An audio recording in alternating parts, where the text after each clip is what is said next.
আসসালামু আলাইকুম, welcome to the modern JavaScript tutorial 2022। তো আমি এই প্লেলিস্টের প্রথম একটি ভিডিও নিয়ে এসেছিলাম। তো সেখানে বলেছিলাম জাভাস্ক্রিপ্ট কি, জাভাস্ক্রিপ্ট সম্পর্কে বেসিক আপনাদের একটু ধারণা দেওয়ার চেষ্টা করেছিলাম। তো আজকের ভিডিওটিতে আমি জাভাস্ক্রিপ্টের কোডিংয়ে চলে যাব, অর্থাৎ কোডিং যে সেক্টরটি আছে সেখানে চলে যাব। তো কিভাবে আপনারা কোড করবেন, কি কোড করবেন, কিছু ফাংশন, কিছু লুপস সহ কিছু মানে বেসিক যে জিনিসগুলো আপনার দরকার পড়বে সেগুলো নিয়ে আলোচনা করবো আজকের এপিসোডে, যেহেতু দ্বিতীয় এপিসোড। তো আর কথা না বাড়িয়ে চলে যাওয়া যাক মূল ভিডিওতে। তো চলুন স্ক্রিনে চলে যাওয়া যাক। স্ক্রিন তো আপনারা দেখতেই পাচ্ছেন। তো প্রথমে কথা বলবো আপনারা কোথায় এখানে কোডিং করতে পারেন। তো অর্থাৎ কোডটা কোথায় করতে পারেন, কোড এডিটরটা একটি দরকার পড়বে আপনাদের কোডিং এর জন্য। আমরা অবশ্যই ভিএস কোড অর্থাৎ ভিজুয়াল স্টুডিও কোড ব্যবহার করব। তো এজন্য আপনাদের কোডিং এর ভিজুয়াল স্টুডিও করে একটি সেটআপ দরকার পড়বে। HTML CSS এর জন্য আমরা যে সেটআপ ব্যবহার করেছিলাম সেই সেটআপ কিন্তু এখানে চলবে না, আমাদের নতুন করে সেট করতে হবে ভিএস কোডটিকে। তো সেজন্য আমার ডেসক্রিপশন বক্সটা একটু চেক করবেন, সেখানে আমি ভিএস কোডের লিঙ্কটি দিয়ে দেবো, সেখান থেকে ভিএস কোডটি ডাউনলোড করবেন। এবং আমার এই যে চ্যানেলটিতে দেখবেন একটি প্লেলিস্ট আছে ভিএস কোড সেটআপ নামে, 2টি এপিসোডই ঠিকমতো দেখবেন এবং আপনার যে কোড এডিটরটি সেটিকে সেট করে নেবেন জাভাস্ক্রিপ্টের জন্য। তারপরে কিন্তু কোড করা শুরু করবেন, তার আগে কিন্তু করার চেষ্টা করবেন না, কারণ তখন কিন্তু কোডটা ঠিকমতো হবে না। তো চলুন চলে যাক ভিএস কোডে। আমি আমার ভিএস কোডটি ওপেন করে নিচ্ছি। আমি আমার ভিএস কোডটি ওপেন করে নিয়েছি। তো ভিএস কোডটা ওপেন করার পরে এখানে একটি ব্ল্যাঙ্ক পেজ আমাকে শো করছে তারা। তো এবার আমি আমার যেখানে কোড করব সেখানে কোডিংয়ের অর্থাৎ কোড করার জন্য আমার একটি ফোল্ডার দরকার পড়বে, একটি টেক্সট ডকুমেন্ট দরকার পড়বে। আমি এখানে একটি ফোল্ডার ডিক্লেয়ার করে নিচ্ছি, তৈরি করে নিচ্ছি জাভাস্ক্রিপ্ট টিউটোরিয়াল ভিডিও। আমি এটার মধ্যে আমাদের টেক্সট ডকুমেন্টে ডিক্লেয়ার করব। এখানে আমি আমি এটা করবো না, এই ফোল্ডারটি ওপেন করবো। এখানে ফোল্ডারটা আমি নিয়ে ড্র্যাগ এন্ড ড্রপ করে সিম্পলি এখানে পেস্ট করে দিলাম। তো তারপর আমি এটাকে ক্রস করে দিচ্ছি। এই যে আমাদের ফোল্ডারটা, এখানে একটি আমি HTML ফাইল নিয়ে নেবো, index.html। তো এটাকে ডিক্লেয়ার করে নিয়েছি আমি। এবার আমি এখানে একটা বয়লার টেমপ্লেট নিয়ে নেবো। বয়লার টেমপ্লেটটি আমি নিয়ে নিলাম। এটির নাম দেব জাভাস্ক্রিপ্ট প্রোগ্রামিং।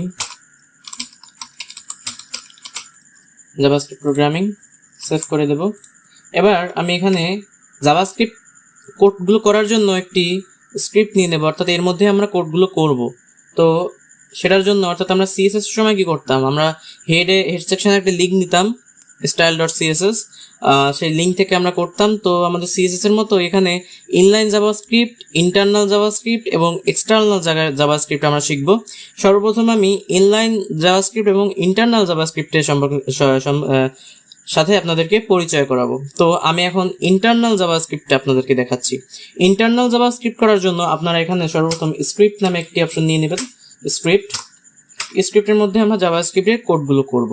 তো আমরা এখানে সর্বপ্রথম আউটপুটের সাথে আপনাদেরকে পরিচয় করাবো, কিভাবে আপনারা আপনাদের ব্রাউজারে আউটপুট দেখতে পারেন। তো সেজন্য স্ক্রিপ্টের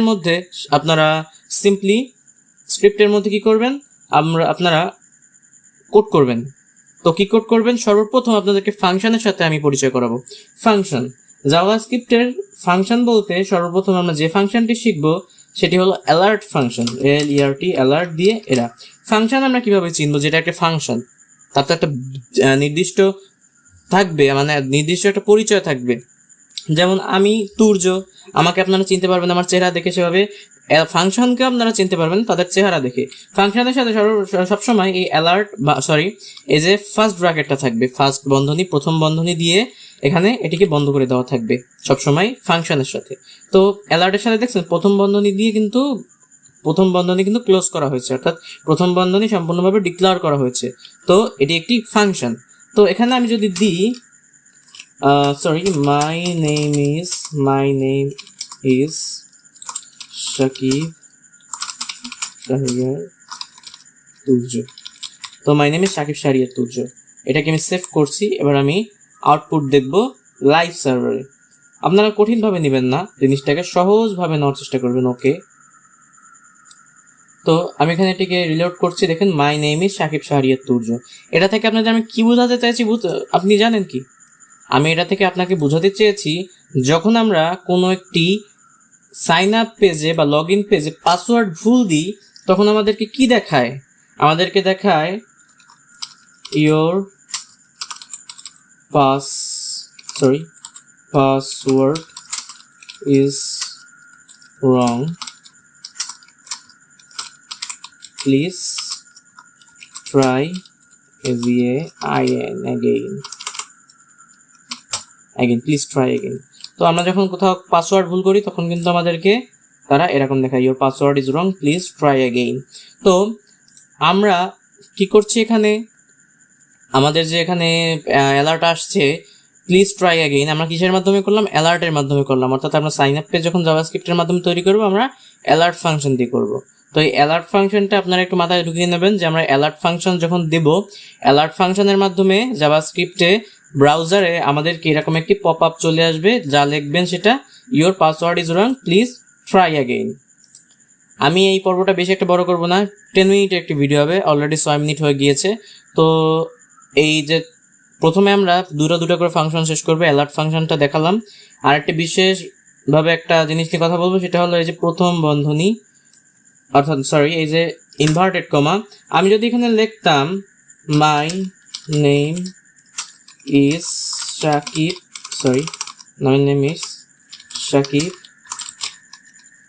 শাকিব শাহরিয়ার তুর্য, এখানে কিন্তু প্রত্যেকটা রং দেখাচ্ছে। অর্থাৎ এখানে নেম দিয়েছে কারণ নেম একটা ভেরিয়েবল, সেটা আমি পরে দেখাবো আবার অন্য একটি এপিসোডে। এখানে আমি দেখাবো শুধু ফাংশন। এই এপিসোডে শুধুমাত্র ফাংশন নিয়ে আলোচনা হবে। তো এখন আমি ইনভার্টেড কমা দিই নাই, এজন্য কিন্তু আমার প্রত্যেকটা লাইনে কিন্তু এই যে দেখুন দেখাচ্ছে কি রং হয়েছে আমার কোডগুলো। তো আমি এখানে ইনভার্টেড কমা দিই নাই, এর জন্য কিন্তু তারা দেখাচ্ছে কি আমার প্রত্যেকটা ওয়ার্ড ভুল হয়েছে। কারণ আমরা যখন প্রত্যেকটা ওয়ার্ডকে এক একটা সিনট্যাক্স ধরবো, তো এক একটি ওয়ার্ড যখন আমি ইনভার্টেড কমার মধ্যে নিচ্ছি না, তখন কিন্তু এখানে অবশ্যই ভুল হবে। index.html 5টা ভুল রয়েছে।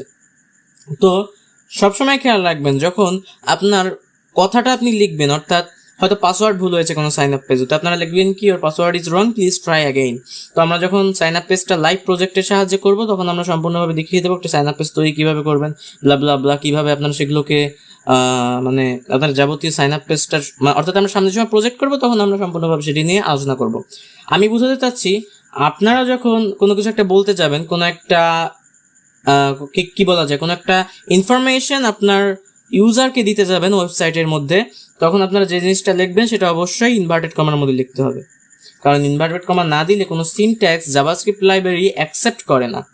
কিন্তু আপনি যখন কোনো নাম্বার দিবেন, ধরুন আমি এখানে ফার্স্ট ব্র্যাকেট দিয়ে দিচ্ছি 2008, এটা কিন্তু সঠিকভাবেই সে নিবে। অর্থাৎ নাম্বারকে কখনোই ইনভার্টেড কমা আটকিয়ে রাখতে পারেন। অর্থাৎ আপনি যখন নাম্বার দিবেন, কোনো নাম্বারের ক্ষেত্রে আপনারা অবশ্যই ইনভার্টেড কমা ব্যবহার করবেন না। কিন্তু যখন আপনারা কোনো টেক্সট ব্যবহার করবেন, তখন সেই টেক্সটগুলো অবশ্যই ইনভার্টেড কমার মধ্যে হতে হবে। আপনারা এই যে আমি কথাগুলো বলছি, যদি না বুঝতে পারেন অবশ্যই আমার ফেসবুক পেজে আমাকে ইনবক্স করবেন যে ভাই আমি জিনিসটা বুঝতে পারিনি, আমি সামনের ভিডিওতে সেটি নিয়ে আলোচনা করব। তো এখানে দেখতে পেলেন নাম্বারের ক্ষেত্রে আমরা ইনভার্টেড কমা ব্যবহার করছি না, কিন্তু টেক্সটের ক্ষেত্রে কিন্তু আমরা সে কাজটা করছি। তো এটাই হলো অ্যালার্ট ফাংশন। সামনে অ্যালার্ট ফাংশন নিয়ে আরও বিস্তারিত আলোচনা করব। তো আমরা কি শিখলাম? একটা অ্যালার্ট ফাংশন শিখলাম আজকে।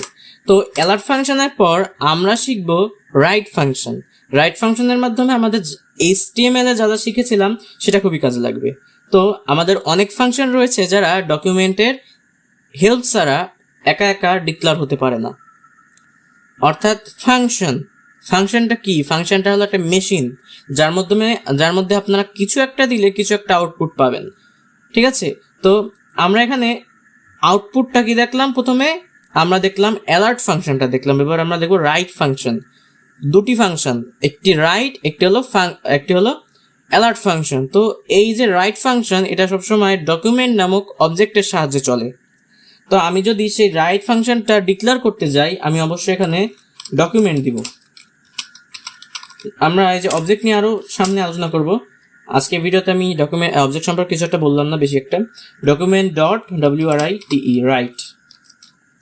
তো এটার মধ্যে আমি যদি দিই I love Bangla, Bangladesh, I love Bangladesh. তো এই যে আমি এই জিনিসটা লিখলাম, এটা যদি আমি সেভ করি তখন আমার ব্রাউজার আমাকে কি দেখাবে, আই লাভ বাংলাদেশ, যেটা আমাদের HTML এর মাধ্যমে করা হতো, কিন্তু আমরা কিন্তু এখানে জাভাস্ক্রিপ্টের মাধ্যমে কি করলাম, আই লাভ বাংলাদেশটাকে ডিক্লেয়ার করলাম। তো ডকুমেন্ট ডট রাইট, মনে রাখবেন আমরা কি শিখলাম, অ্যালার্ট ফাংশন আমরা শিখলাম রাইট ফাংশন। অ্যালার্ট ফাংশনে আমরা অবশ্যই অ্যালার্ট দিয়ে প্রথম বন্ধনী দিয়ে আমরা দুটি অর্থাৎ ইনভার্টেড কমা দিয়ে সেই টেক্সটগুলোকে আবদ্ধ করব, এবং আমরা যখন রাইট ফাংশন ব্যবহার করব তখন ডকুমেন্ট ডট রাইট তারপরই আমরা ইনভার্টেড কমা ইউজ করব। আশা করি বুঝতে পেরেছেন। তো আমাদের সামনের ক্লাসে আমাদের হোমওয়ার্ক কি থাকবে, আমাদের হোমওয়ার্ক থাকবে আমরা আমাদের নিজের সম্পর্কে, অর্থাৎ আমাদের যে রয়েছে কি বলে সেটাকে, আমাদের যে সেলফ রয়েছে, মাই সেলফ যেটাকে বলে, আমরা সংক্ষেপে HTML CSS ছাড়া শুধুমাত্র স্ক্রিপ্টের মধ্যে জাভাস্ক্রিপ্টের মাধ্যমে অ্যালার্ট এবং রাইট ফাংশনের মাধ্যমে করব। তো আমার মেসেঞ্জার গ্রুপে যারা আছেন তারা অবশ্যই আমাকে হোমওয়ার্কটা করে, না হলেও 10 বার করবেন, 10 বার করে আমাকে হোমওয়ার্কটা দেখাবেন। তো আমি নিজের উপকারের জন্য কিন্তু বলছি না, আপনারা যদি এটাকে প্র্যাকটিস করেন আপনাদেরই মাথায় থাকবে, কারণ এই কোডগুলো কিন্তু আপনাদের অদূর ভবিষ্যতে অবশ্যই দরকার পড়বে। তো তখন আপনারা ভুলে যাবেন যদি প্র্যাকটিস না করেন। তো আমার মেসেঞ্জার গ্রুপে যারা আছেন তারা অবশ্যই 10 বার করে সেটা করবেন এবং একটি স্ক্রিনশট গ্রুপে পোস্ট করবেন, এবং আমার মেসেঞ্জার গ্রুপে যারা নাই তারাও সেটাকে পোস্ট করবেন, এবং আমার গ্রুপে যারা অ্যাড হতে চান তারা অবশ্যই আমার নিচে দেখবেন, আমার ডেসক্রিপশনে দেখবেন আমার পেজের লিঙ্ক আছে, পেজটাকে ফলো করবেন এবং আমাকে ইনবক্সে নক দিবেন যে ভাই আমরা মেসেঞ্জার গ্রুপে অ্যাড হতে চাই, তো আমি অ্যাড করে নেবো তাদেরকে। তো আজকের ক্লাসটা এই পর্যন্ত থাকবে। আমরা আজকে কি শিখলাম, দুটি ফাংশন সম্পর্কে অবগত হলাম, আমরা VS কোড সম্পর্কে অবগত হলাম। তো আমি বলে রাখছি, VS কোড আপনারা অবশ্যই সেট আপ করে নেবেন আমার সেই প্লেলিস্টটা থেকে বা অন্য কারো প্লেলিস্ট থেকে, কারণ জাভাস্ক্রিপ্টের জন্য কিন্তু অবশ্যই একটি আলাদা সেট আপ দরকার রয়েছে VS কোডের, যেটা সবার হয়তো থাকে না। তো সেটাকে অবশ্যই সেট করে নেবেন। এবং এখন কয়টা বাজে, 12:18 বাজে। আমি প্রথম ভিডিওটি শ্যুট করেছিলাম প্রায় 40 মিনিটের মতো। তো আমি চিন্তা করলাম এত বড় ভিডিও আপনারা একসাথে শেষ করতে পারবেন না, মাথায় রাখতে পারবেন না, তো আমি ছোট করে শিখাই। তো এই জন্য আমি দ্বিতীয় ভিডিওটি তৈরি করছি ছোট করে। তো এই যে দেখুন 12টা কত বাজে, 12:18 বাজে। এত রাত করে আপনাদের জন্য ভিডিওগুলো তৈরি করছি, এতটা পরিশ্রম করছি। তো আপনারা যদি শেষ পর্যন্ত একটু রেসপন্স না দেন, সাবস্ক্রাইব না করেন, ভিডিওটি যদি শেয়ার না করেন, তাহলে কিন্তু মনটা আসলে ভেঙে যায়, আসলে অনুপ্রেরণাটা কাজ করে না। কারণ এত কষ্ট করে ভিডিওগুলো করছি আপনাদের রেসপন্স পাওয়ার জন্য। তো প্লিজ আপনারা সবাই পাশে থাকবেন, রেসপন্স করবেন, অর্থাৎ সাবস্ক্রাইব করবেন আমাদের চ্যানেলটিকে, এবং আমাদের যে ফেসবুক পেজটি রয়েছে সেটিকে অবশ্যই ফলো করবেন। তো তাহলে কি করতে পারবেন, আপনার এই যে জাভাস্ক্রিপ্ট রিলেটেড বা টেকনোলজি রিলেটেড যেসব প্রশ্ন হয়েছে সেগুলো আমি লাইভ সমাধান দিতে পারবো আপনাদেরকে। তো অবশ্যই ফলো করে রাখবেন ফেসবুক পেজটি, যাতে করে আমরা সব অদূর ভবিষ্যতে যখন প্রজেক্ট করবো এগুলো নিয়ে, তখন যদি আমি লাইভে যাই কোনো সময়, তো আপনার সাথে লাইভটি সাথে জয়েন করতে পারেন। তো আজকে আর ভিডিওটি লং করতে যাচ্ছি না, প্রায় 14 মিনিটের মতো হয়ে গিয়েছে। তো টিল দেন টেক কেয়ার, আসসালামু আলাইকুম। সামনের ভিডিওটি খুবই দ্রুত চলে আসবে, দেখা হবে সামনের ভিডিওটিতে। আসসালামু আলাইকুম।